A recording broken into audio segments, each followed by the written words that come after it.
So, thoughts ng person mo sa'yo is Knight of Pentacles, which is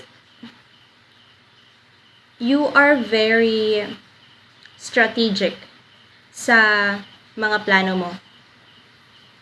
Hindi ikaw yung tipong tao na impulsive when making decisions.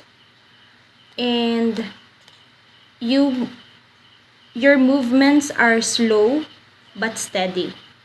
Slow and steady.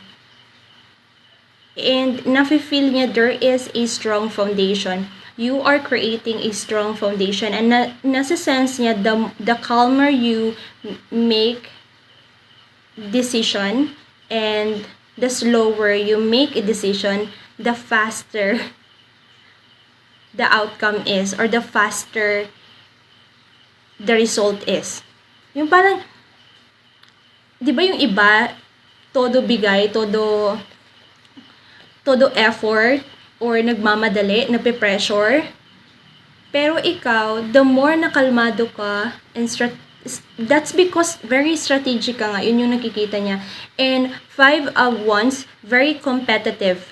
Someone na walang kinatatakutan. Like, you don't give a fuck to anyone. Wala kang pakialam if anong status mo sa buhay, gaano katalino yung kaharap mo, gaano kayaman yung kaharap mo. Like, you just don't care about these people. You are someone na unshakable, someone with unshakable self-confidence, and someone na unbothered.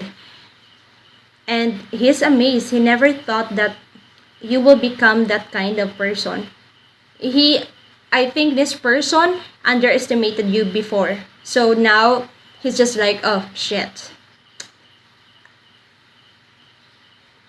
Speechless siya. Speechless. And follow for more.